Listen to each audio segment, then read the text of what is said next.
Welcome to धैर्य classes friends. नमस्कार दोस्तों। अपने बीज चल रहा था जिसमें थोड़ा बहुत रह रहा था, जैसे पृथक्करण दूरी और जो बीज उपचार है वो रह रहा था। मोस्टली अपना बीज कवर कर लिया था और आज अपने बीज पूरा कवर कर देंगे। इसके बाद कोई अच्छा सा नया टॉपिक उठाएंगे, ठीक है। तो बीज में अपना पृथक्करण दूरी और जो बीज उपचार रह रहा था, ठीक है। तो पहले अपने पृथक्करण दूरी पढ़ेंगे। देखो वैसे तो क्या है कि ये एक पूरा टॉपिक है बीज उत्पादन नाम से, यानी कि पृथक्करण दूरी तो आप कह सकते हो कि बीज उत्पादन का एक पॉइंट है, उसका एक पार्ट है। यानी कि जब अपने बीज उत्पादन करते हैं ना वैज्ञानिक तरीके से, उस टाइम इस पृथक्करण दूरी का ध्यान रखा जाता है, इसलिए, ठीक है। लेकिन मेन जो क्वेश्चन जो उठाया जाता है पृथक्करण दूरी से उठाया जाता है। तो ये एक बड़ा मतलब पूरा टॉपिक है। बीएससी वालों को तो पता है, क्योंकि बीएससी में एक पूरा ब्रीडिंग का ही एक पूरा कोर्स ही लगता है बीएससी के अंदर, है ना। मतलब बीज उत्पादन, अलग अलग क्रॉप का बीज उत्पादन, उसमें अलग अलग बातें ध्यान में रखी जाती है। तो मैं आपका मोटा मोटा बता देता हूँ। यानी कि वैज्ञानिक तरीके से बीज उत्पादन करना है आपको, वैज्ञानिक तरीके से बीज उत्पादन करना है तो उसमें कुछ बातें ध्यान रखी जाती है। जिसमें सबसे पहले तो यानी कि जो बीज उत्पादन करने के लिए जो अपने बीज लेते हैं ना, उसका यानी कि उसका चुनाव। तो सबसे पहले अपने ध्यान रखते हैं उत्तम बीज का चुनाव। अब सीधा लिख लो बीज का चुनाव, बीज का चुनाव। ये मैं थोड़ा आपको मोटा मोटा बता देता हूँ, फिर आपको, क्योंकि अपना मेन टॉपिक तो पृथक्करण ही है, वही पढ़ेंगे क्योंकि क्वेश्चन उसी से आते हैं। लेकिन क्या होता है कि बेस से थोड़ा पढ़ोगे थोड़ा अच्छा रहेगा, थोड़ा पता चल जाएगा भाई पृथक्करण दूरी होती क्या है और अपने क्यों लेते हैं यूज़ का। तो बीज का चुनाव देखो, एक तो बीज यानी कि अपने सीड प्रोडक्शन कर रहे हैं वैज्ञानिक तरीके से, उसमें अपने जो बीज ले रहे हैं, जो सीड ले रहे हैं, एक तो वो मान्यता प्राप्त कोई संस्था है उससे होना चाहिए, मान्यता प्राप्त संस्था से लेंगे, ठीक है। दूसरा वो बीज या तो आपका प्रजनक होगा या फिर आधार बीज होगा या फिर वो कोई सर्टिफाइड बीज होगा। यानी कि अपने ऐसे नहीं कह सकते कि कोई लोकल किस्म ले लिया, लोकल वैरायटी ले ली और उससे अपने सीड प्रोडक्शन करें, ऐसे नहीं, ठीक है। और दूसरा उस बीज में कोई अन्य बीज का मिश्रण ना हो, यानी मिक्स ना हो, प्योर बीज हो, उसकी जो जेनेटिक प्योरिटी है, जो फिजिकल प्योरिटी, वो उसमें देख के मतलब लिया जाता है सीड। उसमें जर्मिनेशन परसेंटेज क्या है, या वो रोगग्रस्त तो नहीं है, ये सारी चीज़ें देखी जाती है। तो बीज का चुनाव करते समय ये चीज़ें देखी जाती है। जब अपने किसी क्रॉप का मतलब अपने बीज उत्पादन करते हैं, उसका ट्रायल लगाते हैं या कह ले कोई एक्सपेरिमेंट करते हैं ना, तो बीज का चुनाव। फिर सेकंड नंबर जो सेकंड पॉइंट बनता है वो कि खेत का चुनाव। यानी कि अपने बीज उत्पादन करना है, सीड प्रोडक्शन करना है, उसके लिए अपने खेत का चुनाव, यानी कि ऐसे कह लो कि यूनिट, यानी कि कौन सी यूनिट कहाँ पर करेंगे, ठीक है, उसके लिए खेत का चुनाव। तो जिस खेत का अपने चुनाव कर रहे हैं ना बीज उत्पादन करने के लिए, तो वो खेत जैसे मान लें कि आपने कोई क्रॉप ली, ठीक है, इसमें क्रॉप लगा ली, ये पूरा खेत है, इसमें आपने जिसका आप सीड प्रोडक्शन कर रहे हो वो लगा ली। लेकिन इसके बात ये ध्यान रखने की, इसके चारों ओर दूर दूर तक ये जो अपने जिस क्रॉप का बीज उत्पादन कर रहे हैं ना, वो क्रॉप नहीं होनी चाहिए। समझ आई? यानी कि जिस क्रॉप का बीज उत्पादन कर रहे हैं, जिस फील्ड में खेत में कर रहे हैं, उसके चारों ओर वो क्रॉप नहीं होनी चाहिए दूर दूर तक। क्यों? क्योंकि क्या होता है कि क्रॉसिंग के चांस ज़्यादा हो जाते हैं। जब अपने पृथक्करण दूरी पढ़ेंगे ना, उसमें आपको पता हो तो सेल्फ पॉलिनेशन के लिए पृथक्करण दूरी कम रखी जाती है, क्रॉस के लिए थोड़ी ज़्यादा होती है, क्रॉसिंग से बचने के लिए, ठीक है। यानी कि उत्तम क्वालिटी का आपको अच्छा बीज मतलब कि उसका प्रोडक्शन हो उसके। पहली बात तो ये। दूसरी बात ये है कि जिस जहाँ पर अपने आप ले रहे हो, मतलब कि क्रॉप ले रहे हो जिस खेत में, तो उस खेत में जो क्रॉप ले रहे हो उससे पहले मतलब कि उससे पहले कोई दूसरी क्रॉप ना आपने ले रखी हो। जैसे मान लो कि आप अभी ले रहे हो कोई क्रॉप एक सीजन में, इससे पहले जो आपने उसी फील्ड पर जो क्रॉप ली वो दूसरी क्रॉप नहीं होनी चाहिए। वो क्यों? वो इसलिए क्योंकि जब अपने हार्वेस्टिंग करते हैं ना, तो क्या होता है कि कुछ सीड गिर जाते हैं नीचे, तो फिर जब अपने दूसरी क्रॉप लेते हैं तो वो पीछे वाले जो सीड गिरे वो भी उसके साथ उग जाते हैं, तो वो मतलब मिक्स हो जाता है जो सीडों का। इसलिए अपने मतलब ये वॉलंटियर सीड बोलते हैं उनको, यानी कि स्वैच्छिक सीड अपनी इच्छा से उग जाते हैं, तो वो भी नहीं होना चाहिए। ये चीज़ें अपने को ध्यान रखी जाती है। लेकिन उसके अलावा और भी कुछ चीज़ें ध्यान रखी जाती है। तो वैसे तो पूरी प्रोसेस ही है बीज उत्पादन करने के लिए, बहुत सारी चीज़ें, जैसे कुछ अपने उन्नत शस्य क्रियाओं की बात कर ले तो अपने टाइम टू टाइम निराई गुड़ाई करनी चाहिए, क्योंकि बीज जो खरपतवार है उसका जो बीज है वो भी नहीं उसमें मिक्स होना चाहिए। या फिर उचित समय पर उसमें सिंचाई करो, नहीं बहुत सी सारी इसमें आ जाती है। ठीक है। तो अपने अगर मैं पृथक्करण दूरी भी इसमें होती है जिसको तो अपने डिटेल से पढ़ेंगे, लेकिन अगर मैं आपको मोटा मोटा बताऊं कि बीज उत्पादन करने के लिए क्या क्या ध्यान मतलब रखा जाता है, तो आपको बस इतना ध्यान रखना है कि जो बीज आप जिस मतलब फसल का जो बीज आप ले रहे हो वो उसका उत्पादन कर रहे हो, उसके अलावा उसमें ना तो कोई और फसल होनी चाहिए, ना तो कोई और बीज होना चाहिए या किसी और किस्म का बीज, ना खरपतवार का बीज हो, रोगग्रस्त बीज ना हो, नहीं, यानी कि ऐसा आपको सीड प्रोडक्शन करना। उसके लिए जो भी अपने करते हैं, चाहे बीज का चुनाव है, उत्तम खेत का चुनाव है कोई, या निराई गुड़ाई वगैरह जो कुछ भी करते हैं वो एक पूरी मतलब कि प्रोसेस इसमें अपने करते हैं। टाइम टू टाइम आप सुपरविजन भी करते हो, यानी कि निरीक्षण भी करते हो। कहीं आपको दिख गया खरपतवार का बीज है या अदर फसल का बीज है तो उसकी रॉगिंग करते हो। रॉगिंग मैंने आपको बताया, जो फर्स्ट लेक्चर था शायद उसमें बताया हुआ काफ़ी अच्छे तरीके से, ठीक है। तो अपना जो मेन टॉपिक है ना वो है पृथक्करण दूरी, ठीक है। पृथक्करण दूरी, ये जो मैंने आपको बताया ये याद नहीं रखना, ये थोड़ा आपको मतलब कि वैसे बेसिक से बता दिया कि क्या होता है, क्योंकि क्वेश्चन तो इससे आते हैं पृथक्करण दूरी क्या होती है, जिसको अपना आइसोलेशन डिस्टेंस बोलते हैं। वो तो आपको बता दे कि आपको पता तो होना चाहिए ना क्या होती है। वैसे क्या होता है आपको बुक कोई कॉम्पिटिटिव बुक वैसे उठा के देख लेना चाहिए, या तो पृथक्करण दूरी की डेफिनेशन होनी चाहिए, आइसोलेशन डिस्टेंस लिखा रखी है, इतना ही है, उसके अलावा कुछ नहीं है। लेकिन आपको कोई अलग बुक हो जैसे ब्रीडिंग की वगैरह उसमें तो चल होगा, ठीक है। तो ये आपको पता होना चाहिए, ठीक है, क्या होता है पृथक्करण दूरी। तो पहले अपने देखते हैं कि पृथक्करण दूरी क्या होती है। अपने सीड प्रोडक्शन कर रहे हैं, बीज उत्पादन कर रहे हैं, यानी कि उस बीज की आनुवंशिक शुद्धता को बनाए रखने के लिए, उस बीज की आनुवंशिक शुद्धता को बनाए रखने के लिए जब अपने किसी फसल के दो किस्मों के मध्य जो दूरी रखते हैं उसी को क्या बोलते हैं, पृथक्करण दूरी, या उसको इंग्लिश में अपने बोल देते हैं आइसोलेशन डिस्टेंस, ठीक है। तो डेफिनेशन लिख लो आप लिखना चाहो तो, बीज की या बीजों की आनुवंशिक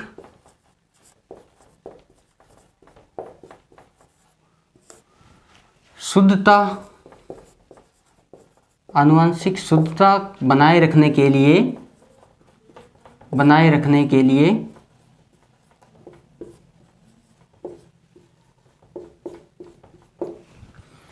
बीजों की आनुवंशिक शुद्धता बनाए रखने के लिए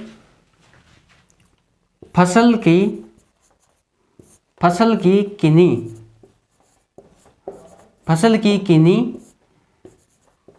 दो किस्मों के मध्य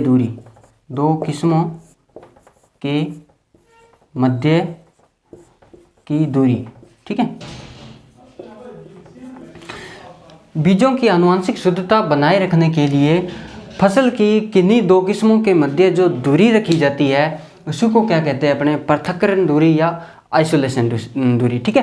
तो ये तो होगी डेफिनेशन। लेकिन अपने अब देखते हैं कि अलग अलग, देखो सेल्फ पॉलिनेशन क्रॉप की अलग होती है पृथक्करण दूरी, क्रॉस पॉलिनेशन के लिए अलग होती है, ऑफन क्रॉस पॉलिनेटेड के लिए अलग होती है। तो अपने पढ़ेंगे सेल्फ पॉलिनेशन क्रॉप की जो पृथक्करण दूरी है उनके लिए, ठीक है। ये लिख लो। उसके बाद अपने एक एक करके जितनी भी सेल्फ पॉलिनेटेड क्रॉप है उनकी अपने आइसोलेशन डिस्टेंस देखते हैं। किसकी पढ़ेंगे सबसे पहले, सेल्फ पॉलिनेशन, जिसको अपन क्या बोलते हैं, स्वपरागित, हिंदी में क्या बोलते हैं, स्वपरागित फसलें, ठीक है, स्वपरागित फसलें। मैं थोड़ा इसको ऊपर लिख देता हूं।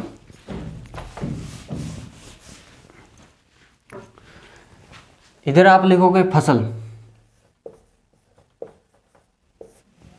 इधर आप लिखोगे फसल के नाम, और इधर आप लिखोगे पृथक्करण दूरी,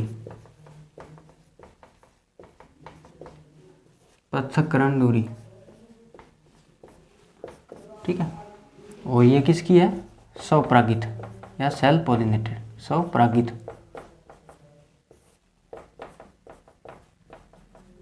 ठीक है। पृथक्करण दूरी भी दो टाइप के बीज होते हैं, उनके दो की अलग अलग होती है, आधार बीज की अलग होती है और प्रमाणित बीज की अलग होती है, ठीक है। दोनों की याद करनी है अपने को।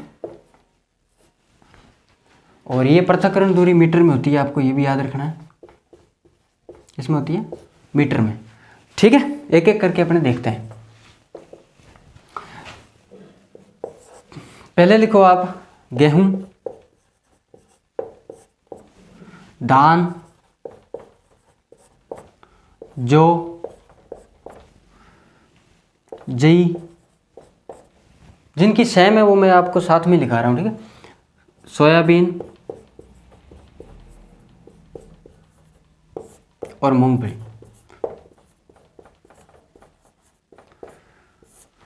गेहूं, धान, जौ, जई, सोयाबीन और मूंगफली, इन सब की आधार बीज भी कितना है? 3 मीटर है, और प्रमाणित बीज भी कितना है? 3 मीटर। कहीं कोई दिक्कत? ठीक है, यानी कि 1 2 3 4 5 6 क्रॉप की आधार बीज प्रमाणित बीज दोनों की सेम है। कितनी है? 3 मीटर। सेल्फ पॉलिनेटेड क्रॉप है, मैंने बताया था सेल्फ पॉलिनेटेड में मोस्टली पृथक्करण दूरी क्या कम रखी जाती है। ठीक है, उसके बाद में लिखो चना, उड़द, मोठ और मूंग। चना, उड़द, मोठ और मूंग, इनमें 10 आधार में, और इसकी आधी कर दो कितनी? 5 प्रमाणित में। ठीक है, कहीं कोई दिक्कत नहीं है। आधार बीज की आधी करनी है आपको प्रमाणित बीज की। ठीक है, नेक्स्ट लिखो मटर की। सीक्वेंस से पढ़ोगे क्या? सीक्वेंस से पढ़ोगे। गेहूं मेजर क्रॉप है, धान मेजर क्रॉप है, जौ, जई ये दोनों मेजर क्रॉप है, फिर आपको सोयाबीन, मूंगफली कितनी? 3 है दोनों की, कोई दिक्कत नहीं है। ठीक है, कम से ज़्यादा की ओर। चना, उड़द, मोठ, मूंग दाल वाली है। चना, उड़द, मोठ, मूंग चारों की चारों दाल वाली है। 10 आधार है, उसका आधा कर दो प्रमाणित। इसके जस्ट बाद मटर पढ़ना है। क्यों? क्योंकि 10 का कर दो 20, 5 का कर दो 10, कोई दिक्कत नहीं है। 20 आधार बीज और प्रमाणित की 10 20। ठीक है, आप ऐसे सीक्वेंस से पढ़ोगे तो थोड़ा याद करने में थोड़ा इजी रहेगा, नहीं तो क्या दिक्कत हो जाती है, मिक्स हो जाते हैं।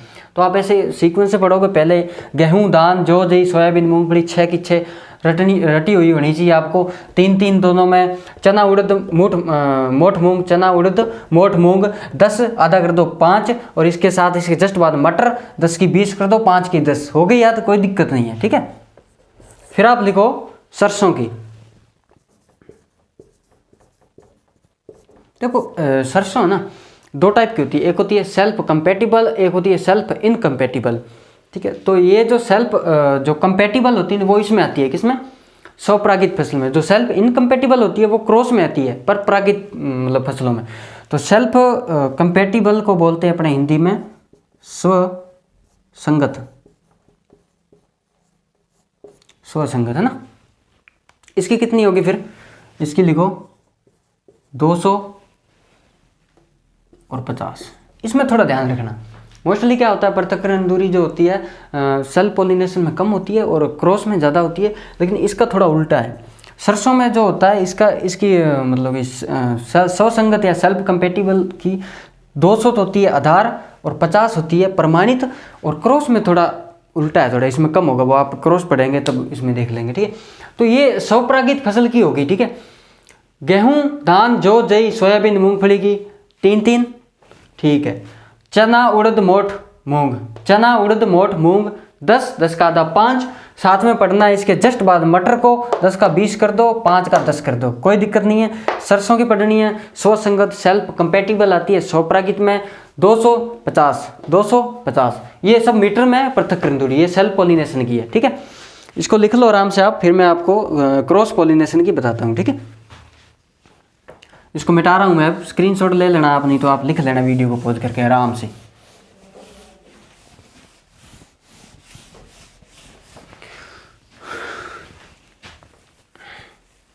ये तो सेल्फ पॉलिनेटेड बताई मैंने। अब अपने पढ़े क्रॉस पॉलिनेटेड, जिसको बोलते हैं परपरागित।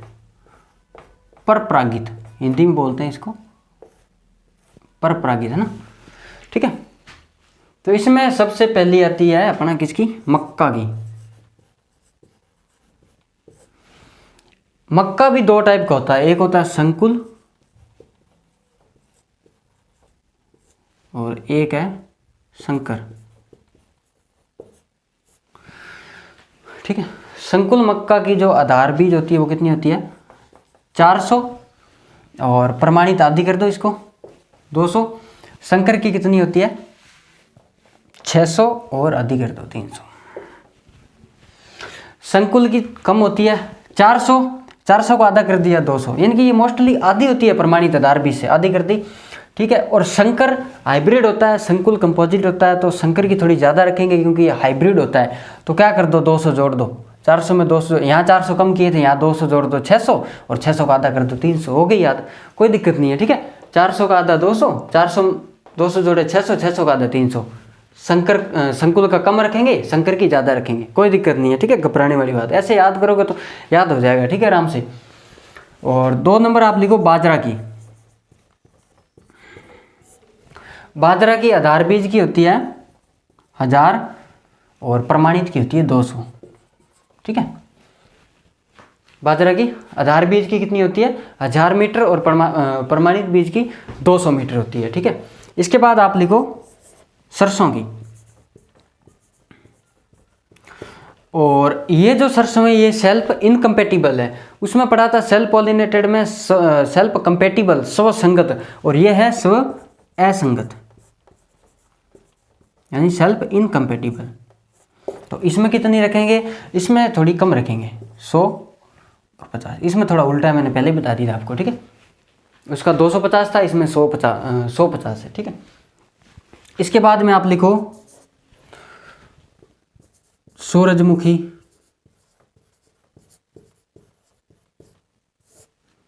कुसुम। सूरजमुखी और कुसुम ये 400 200, कोई दिक्कत नहीं है। जब मक्का पढ़ो ना 400 200 संकुल की, उस टाइम साथ में इसको भी याद कर लेना, सूरजमुखी और कुसुम की भी कितनी है 400 200। ठीक है, ठीक है। फिर आप लिखो मूली, सलजम, मूली, सलजम, पत्ता गोभी और फूल गोभी। ठीक है, मूली, सलजम, पत्ता गोभी और फूल गोभी, इसकी लिखो 1600 तो है ये आधार बीज, और प्रमाणित कितनी है 1000। ठीक है, कोई दिक्कत नहीं है कहीं पर भी। मूली, सलजम, पत्ता एक साथ ही लिखा दी, मूली, सलजम, पत्ता गोभी, फूल गोभी 1600 और 1000। आगे लिखो, अब आप लिखो किसकी रह गई, और हाँ गाजर की। गाजर की और प्याज की आप एक साथ याद कर लेना ना। नीचे शायद आपको दिख नहीं रहा, मैं इसको ऊपर वाले को एक बार लिख लो, आप इसको मिटा देता हूँ, फिर अपने ऊपर से स्टार्ट करेंगे। नीचे से शायद दिख नहीं रहा आपको ना।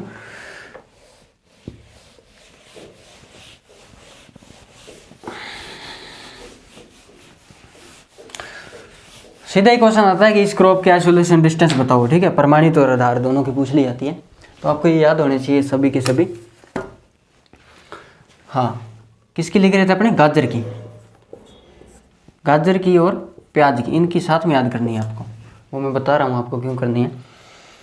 ठीक है, गाजर की और प्याज की आधार लिखो 1000 और प्रमाणित की कितनी होगी 800।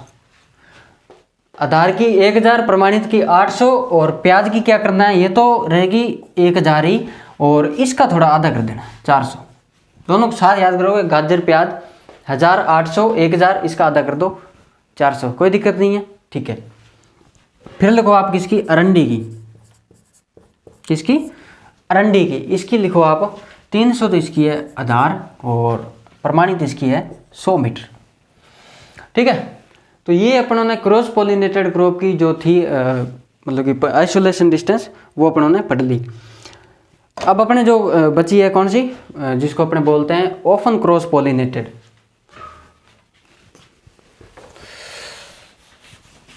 कौन सी, ऑफन क्रॉस पॉलिनेटेड, जिसको अपने हिंदी में बोलते हैं पराय परपरागित। पराय परपरागित। ठीक है, पराय परपरागित। ये शायद आपको दिख नहीं रहा है यहाँ पर, मैं नीचे लिख देता हूँ।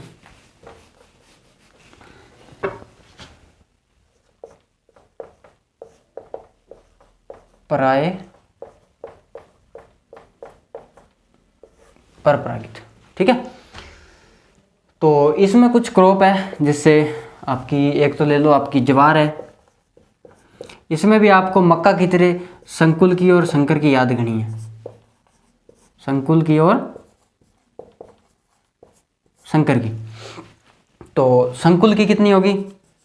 300, सॉरी उल्टा लिखा रहा हूँ, 300 संकर की है और 200 प्रमाणित इसकी है, और आधार की कितनी है? 200 और प्रमाणित की 100। ठीक है, संकुल की 200 आधार, आधा करो 100, संकर की 200 में 100 जोड़ो 300, और 300 में 100 घटाओ 200। कहाँ दिक्कत है? 200 का आधा करो 100, 200 में 100 जोड़ो 300, और 300 से 100 घटाओ 200। संकुल की कम होती है और संकर की ज़्यादा होती है। जैसे आपको मक्का का बताया था वैसे ही इसका भी याद कर लेना। ठीक है, फिर आप लिखो किसकी? मिर्च की। यानी कि ये जो क्रॉप है ना, ये ऑफन क्रॉस पोलिनेटेड टाइप की होती है। मिर्च की लिखो आप 400 आधार की कर दो और 200 किसकी कर दो? प्रमाणित की कर दो। हाफ हो जाएगी, 400 की हाफ 200। फिर आप लिखो किसकी? बैंगन की।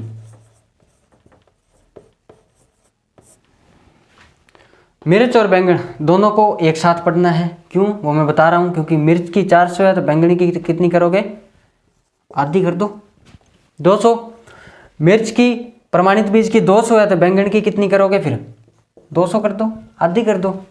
इसलिए इसको साथ पढ़ना, पहले मिर्च फिर बैंगन, 400 200 200 100।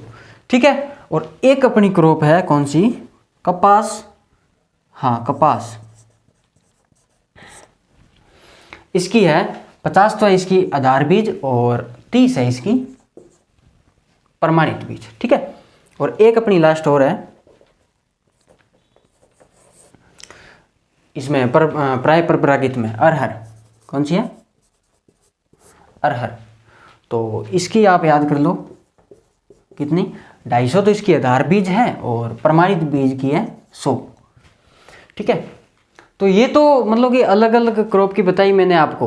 पृथक्करण दूरी यानी कि सेल पॉलिनेटेड की, फिर आपको बताई क्रॉस पॉलिनेटेड की, और फिर मैंने बताया आपको ओपन क्रॉस पॉलिनेटेड की। तो ये आपको याद होनी चाहिए। थोड़ा बहुत जो तरीका था मैंने आपको बता दिया याद करने का, और तो कुछ नहीं। आप इसको पढ़ोगे बार बार तो याद हो जाएगी इसके कौन से और से तरीके बनते हैं ना। मैंने आपको बता दिया थोड़ा, क्योंकि जिसको आप साथ में याद रखोगे उस तरीके से थोड़ा बहुत तरीका बता दिया, आप ईजी रहेगा आपको याद करने का।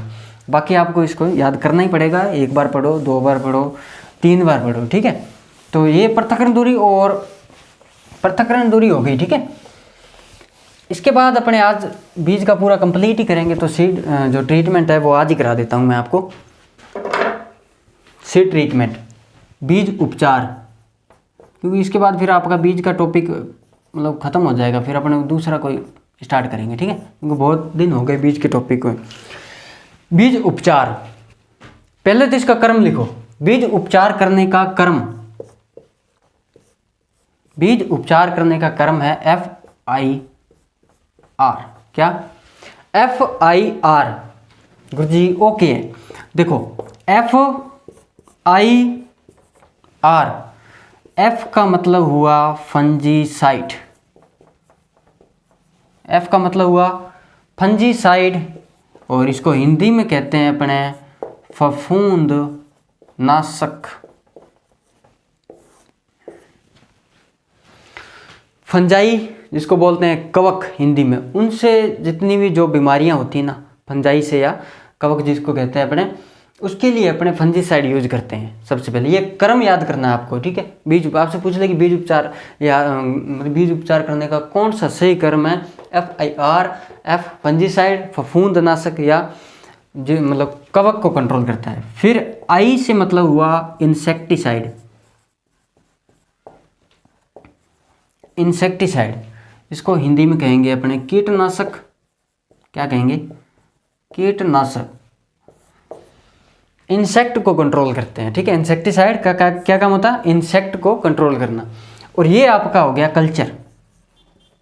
कल्चर मतलब राइजोबियम कल्चर हो गया, अजोटोबैक्टर हो गया, ठीक है, अजोस्पाइरलम हो गया, या फिर फॉस्फोरस सोल्यूबलाइजिंग जो बैक्टीरिया होते हैं, या फिर वेसिकुलर आर्बुस्कुलर माइकोराइजा, वो सब इसमें आ जाएंगे।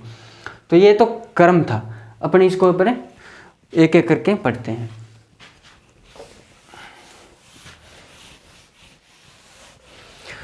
सबसे पहले क्या पढ़े? फंजीसाइड, फफूंदनाशक। फंजीसाइड या फफूंदनाशक। तो इसमें आप लिखो पहले तो क्या लिखोगे, कार्बेंडाजिम, कार्बेंडाजिम। और एक आप लिख लो वीटावैक्स, या फिर आप प्लांट वैक्स लिख सकते हो। ये क्या है, ये सब के सब फंजीसाइड है, ये सब के सब फफूंदनाशक है। और कौन से, किस टाइप के, systemic.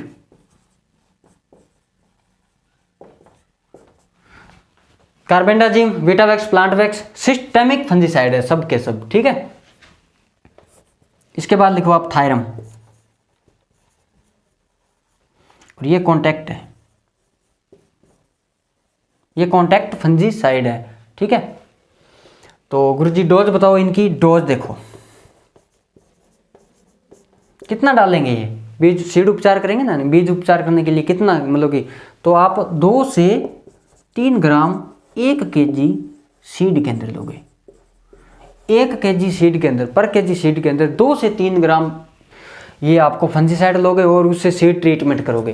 Carbendazim, Vitavax, plant wax systemic fungicide है, ये थायरम कॉन्टैक्ट फंजीसाइड है, ठीक है। ये तो हो गया आपका फंजीसाइड। इसके बाद में आपका है फंजीसाइड के बाद में इंसेक्टिसाइड। कौन सा, इंसेक्टिसाइड या कीटनाशक, इंसेक्टिसाइड या कीटनाशक, ठीक है। तो इसमें एग्जांपल देखें इसका, तो एक है क्लोरोपाइरीफोस।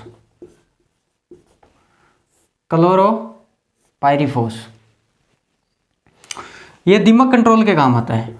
दीमक होता है टर्माइट जिसको बोलते हैं अपने, दीमक को कंट्रोल करने का काम आता है। इसकी डोज की बात करें तो इसकी डोज लिख लो आप, ये 4 ml देते हैं ना, 4 ml पर kg सीड पर।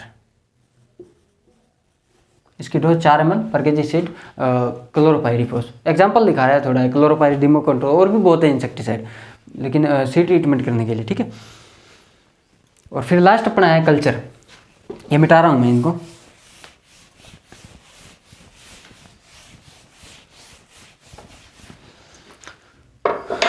कौन सा, कल्चर। तो इसमें सबसे पहले आप लिखो राइजोबियम कल्चर, सब जानते हैं इसके बारे में। तो राइजोबियम कल्चर है ना,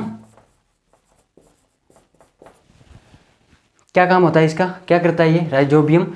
राइजोबियम क्या है, राइजोबियम है बैक्टीरिया, राइजोबियम एक बैक्टीरिया है। इसका काम होता है जो दाल वाली फसलें होती हैं उनके रूट के अंदर नोड्यूल्स बनाता है, और नाइट्रोजन का क्या करता है ये, स्थिरीकरण करता है, ठीक है। क्या काम होता है इसका, नाइट्रोजन का ये क्या करता है, स्थिरीकरण, नाइट्रोजन फिक्सेशन बोलते हैं इसको अपने इंग्लिश में। नाइट्रोजन का क्या करता है, स्थिरीकरण करता है, यानी कि मतलब कि एटमॉस्फेयर से, वातावरण से जो नाइट्रोजन होती है वो मतलब कि दाल वाली जो फसलें होती है ना उनको ये पहुंचाता है। इसलिए अपने दाल वाली फसलों के अंदर नाइट्रोजन की डोज कम रखते हैं। आपको पता है ना, ये रेशियो रहता है 1:2:1, NPK का रेशियो रहता है दाल वाली क्रॉप के अंदर 1:2:1। तो नाइट्रोजन अपने कम देते हैं, क्योंकि ओनली 20 kg की समथिंग देते हैं मोस्टली क्रॉप में, क्योंकि ये नाइट्रोजन का स्थिरीकरण करता है राइजोबियम, ठीक है। तो लिख लो आप दाल वाली क्रॉप में, ये सबको पता है, दाल वाली फसलों में ये अपने इस राइजोबियम कल्चर से सीड ट्रीटमेंट करते हैं, ठीक है। इसके बाद में आप लिखो अजोटोबैक्टर, अजोटोबैक्टर ये भी बैक्टीरिया ही है, लेकिन ये फिर कौन सी क्रॉप में अपने ये काम नाइट्रोजन का स्थिरीकरण करता है, फिक्सेशन करता है। तो ये करता है गेहूं में, और इसके अलावा है कपास, धान, ठीक है। और जो तिलहनी क्रॉप होते हैं उनमें भी ये काम में लिया जाता है, ठीक है, अजोटोबैक्टर। इसके अलावा एक और लिख लो अजोस्पाइरिलम। कौन सा, अजोस्पाइरिलम, अजोस्पाइरिलम। इसको मतलब ये जो होता है राइजोबियम, ये तो सिम्बायोटिक होता है, लेकिन ये इसको सेमी सिम्बायोटिक बोलते हैं, ये सिम्बायोटिक नहीं होता, ठीक है। तो इसमें लिख लो आप, इसमें है गन्ना, यानी कि ये कौन कौन सी क्रॉप में अपने यूज कर सकते हैं वो बता रहा हूँ मैं आपको। जोस्पेरलियम के लिए गन्ना है, मक्का है आपका, और ज्वार होगी, और बाजरा। मक्का, ज्वार, बाजरा और गन्ना, ठीक है। ये तो नाइट्रोजन का स्थिरीकरण करती है, ये सब के सब नाइट्रोजन का फिक्सेशन करते हैं। ये राइजोबियम है, जोटोबैक्टर है, जोस्पाइरलम है ना, अलग अलग क्रॉप के अंदर। लेकिन अब अपने फॉस्फोरस की भी बात कर लेते हैं। तो फॉस्फोरस के अंदर एक होता है PSB, phosphorus solubilising bacteria, phosphorus घुलनशील बैक्टीरिया। इसका क्या काम होता है, मतलब ये फॉस्फोरस मतलब प्लांट को उपलब्ध करवाता है, ये फॉस्फोरस सोल्यूबलाइजिंग बैक्टीरिया, ठीक है, घुलनशील,